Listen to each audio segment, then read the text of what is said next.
নমস্কার বন্ধুরা, সবাই কেমন আছো? আশা করি সবাই খুব ভালো আছো। বড়দের জানাই আমার সশ্রদ্ধ প্রণাম, ছোটদের জন্য রইল অনেক আদর, ভালোবাসা আর আশীর্বাদ। চলে এলাম কাকুলির ক্যানভাসের একটি নতুন পর্বে। বন্ধুরা, কাকুলির ক্যানভাস যারা যে নতুন শুনছো তাদের কাছে একটাই অনুরোধ রইল, চ্যানেলটিকে সাবস্ক্রাইব করে আমার পরিবারের সঙ্গে যুক্ত হয়ে যাও আর নতুন নতুন অলৌকিক ঘটনা, ভৌতিক ঘটনা শুনতে থাকো। আমাদের প্রতিবেশিনী বীণাদি, তিনি খুব রিসেন্টলি পন্ডিচেরি থেকে ঘুরে এলেন। তার ঘুরে আসার পর যে বর্ণনা শুনলাম পন্ডিচেরির, শুনে যে কোনো মানুষেরই মনে হবে ছুট্ট এক্ষুনি একবার গিয়ে ঘুরে আসি। তো পন্ডিচেরি হচ্ছে এমনই একটা জায়গা যেখানে মানুষের জীবনযাত্রার সঙ্গে একটা স্পিরিচুয়াল জীবনও জড়িয়ে থাকে। সেখানের পরিবেশটাই এত সুন্দর যে মানুষ সেখানে গেলেই তার একটা ভাব পরিবর্তন হয়। তো যাই হোক, এই পন্ডিচেরি প্রসঙ্গে কথা শুনতে আমি রিসেন্টলি শুনতে পেলাম যে অনেক অনেক বছর আগে ওখানে নাকি দুটি হন্টেড প্লেস খুব বিখ্যাত। একটি হচ্ছে পন্ডিচেরি মিউজিয়ামের কাছে অবস্থিত একটি হন্টেড হাউস, যেটা টোটালি এখন ক্লোজড, সেখানে কোনো মানুষ বাসই করতে পারে না, ইভেন একদম বন্ধ হয়ে পড়ে আছে। আরেকটি হচ্ছে পন্ডিচেরি সি বিচের কাছে অবস্থিত একটি জায়গা। তো প্রথম হচ্ছে যে পন্ডিচেরি যে হন্টেড হাউস যেটা বলা হচ্ছে মিউজিয়ামের কাছে, সেই বাড়িটির এতটাই ভয়াবহ, সেই বাড়িটির ভুতুড়ে আবহাওয়াটা এতটাই ভয়াবহ হয়ে গেছে যে সেটা সেই সময় থেকে আজও অবধি সেই জায়গাটা এখনও পর্যন্ত লোকে কিছু অনুভব করে এবং কিছু দেখতে পায়। তো এখন থেকে চলে যাচ্ছি সেই অনেক বছর আগে। পন্ডিচেরিতে ওইখানেই একটি বাড়িতে একটি ফ্যামিলিতে একটি মেয়ে বাস করত, অত্যন্ত সুন্দরী বলা বাহুল্য, এবং মেয়েটি ছিল 3 ভাইয়ের আদরের একটি বোন। মেয়েটির বিয়ে ঠিক হয় তার সাথে মেয়েটির পরিচয় ছিল ছোটোবেলা থেকেই। তো মেয়েটির বিয়ে হয়ে মেয়েটি শ্বশুর বাড়িতে যায় এবং বেশ সুন্দর সুখেই তাদের সংসার চলছিল।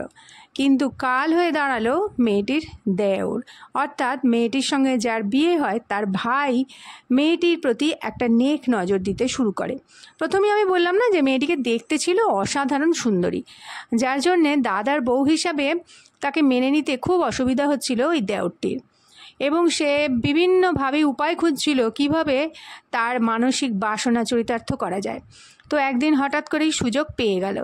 বাড়িতে রান্নাঘরে মেয়েটি একা রান্না করছিল, তখন সেই দেওর পেছন থেকে গিয়ে তাকে আঘাত করে, মাথায় আঘাত করে, গায়ে আঘাত করে, মেয়েটি পড়ে যায় এবং তারপরে তাকে নৃশংসভাবে ভোগ করে এবং তারপরে সেই ওখান থেকে সরে যায়। এর ফলে মেয়েটির একটা যন্ত্রণাদায়ক মৃত্যু হয় এবং তারপরে এই নিয়ে বিশাল শোরগোল শুরু হয়ে যায় এবং সেই দেওরকে এবং তার শাশুড়িকে, মেয়েটির শাশুড়িকে পুলিশ গ্রেপ্তার করে। এর পরের ঘটনা হচ্ছে ওই বাড়ি একদম টোটাল সিল করে দেওয়া হয়, বন্ধ করে দেওয়া হয় এবং ওই বাড়ি থেকে সবাইকে বার করে দেওয়া হয়।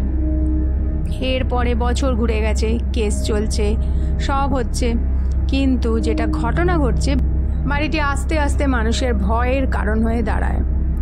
ওই বাড়ির আশেপাশে অনেকেই গেছে, ওইখান দিয়ে পাস করেছে, ওই রাস্তা দিয়ে গেছে এবং অনেকবার বাড়িটি বিক্রিরও ব্যবস্থা করা হয়েছে, যদিও কেস চলাকালীন নয়, তারপরে। তো যাই হোক, সবাই লক্ষ্য করেছে যে ওই বাড়ি থেকে একটা আওয়াজ পাওয়া যায়। শুধু তাই নয়, ওই বাড়িতে দেখা যায় একটি মেয়েকে ঘুরতে এবং ওই বাড়ির দেওয়ালে মেয়েটির ছায়াও দেখতে পাওয়া যায়।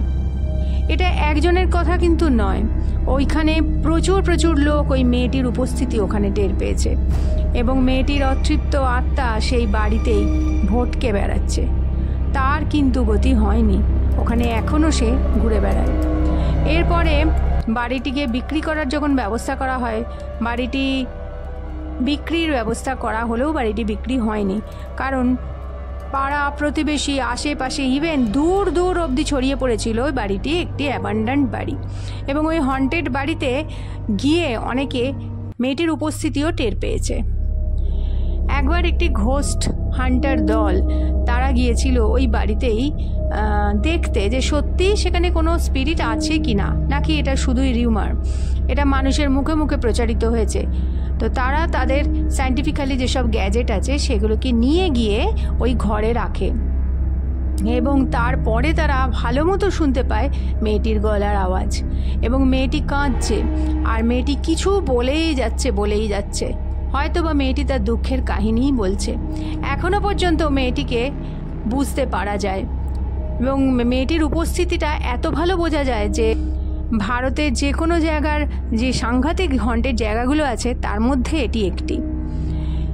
মেয়েটির উপস্থিতিটা এত ভালো বুঝতে পারা যায় যে যারা কিছু জানে না তারাও গিয়ে, হয়তো তাদেরকে বলাই হয়নি ওটি হন্টেড, কিন্তু তারাও গিয়ে মেয়েটির ছায়া দেখতে পেয়েছে, ছায়া শরীর শ্যাডো সরে যাচ্ছে।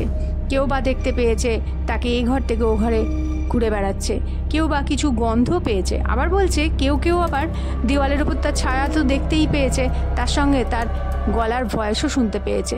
ফিস করে সে যেন অনেক কথা বলে যাচ্ছে, আর একটা গন্ধ। তো যাই হোক, এই ছিল পন্ডিচেরির হন্টেড হাউস। এবারে যে জায়গাটার কথা বলবো সেটি হচ্ছে পন্ডিচেরি বিচ রোড। এটা হোয়াইট টাউনের কাছে অবস্থিত। তার আগে একটু বলে নিই, পন্ডিচেরি বিচ রোডের কাছে এখানে দুটি জায়গায় ভাগ করা আছে। একটি হচ্ছে হোয়াইট টাউন, মানে এই জায়গাটাকে দুটো অংশে ডিভাইড করা হয়েছিল। পন্ডিচেরি তো তোমরা জানো আশা করি যে এটা ফ্রেঞ্চ পিপল, মানে ফরাসিরা এই অঞ্চলে বাস করতো পন্ডিচেরিতে। তো এই পন্ডিচেরি অঞ্চলটা তো ফরাসিদের দখলে ছিল। ফরাসিদের দখলে থাকার সময় তারা এই জায়গাটাকে দুটো ভাগে ভাগ করেছিল। একটি হচ্ছে হোয়াইট টাউন, অপরটি হচ্ছে তামিল টাউন। হোয়াইট টাউন বা ফ্রেঞ্চ টাউন এটা শুধু ওই ফরাসিদের জন্যই নির্দিষ্ট করা ছিল।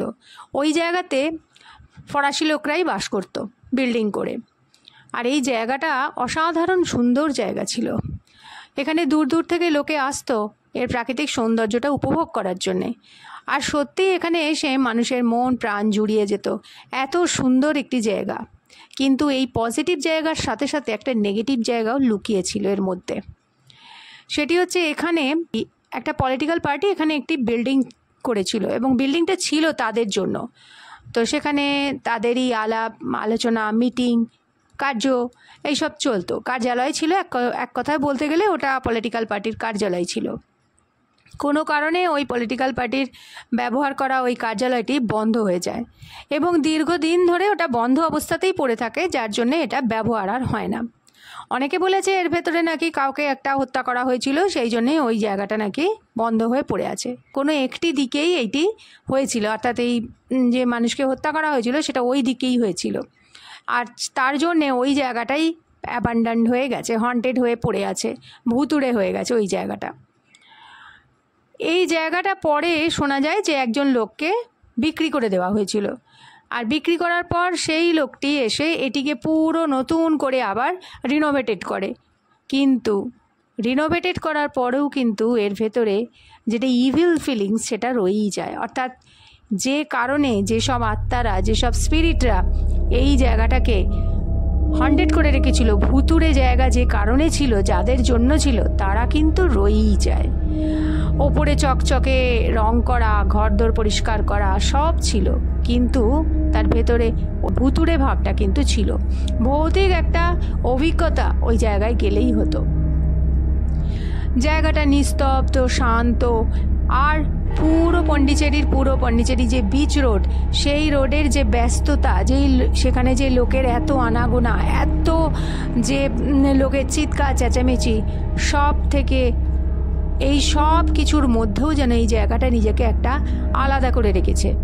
মানে এই জায়গাটা বোঝাই যায় যে এখানে সেই সকল আত্মারাই বাস করে যারা মানুষের জনকোলাহল থেকে দূরে আলাদাভাবে বসবাস করছে। কোলাহলের মধ্যে থেকেও তারা নিজেদের স্বাতন্ত্র্যতা বজায় রেখেছে। শোনা যায় লোকমুখে ওইখানে ওই বিল্ডিংটার জানলা দিয়ে কাউকে, একটা শ্যাডো ফিগারকে দেখা যায় জানলা দিয়ে দাঁড়িয়ে আছে, মুখ বার করে দাঁড়িয়ে আছে, এবং কিছুক্ষণ বাদেই কেউ যদি ভালো করে লক্ষ্য করে দেখতে পাবে সেই ফিগারটি আস্তে আস্তে হাওয়ায় মিলিয়ে গেল। এরকম অনেকে দেখেছে। ওই বিল্ডিংয়ের মধ্যেই সেই অতৃপ্ত আত্মা আজও ঘুরে বেড়ায়, এবং সে জানলা দিয়ে দেখার চেষ্টা করে, তারপরে আস্তে আস্তে সে আবার হাওয়ায় মিলিয়ে যায়। তো পন্ডিচেরি বিচ রোডের এই অতৃপ্ত আত্মা আজও তার অবস্থান একই জায়গাতে রেখেছে।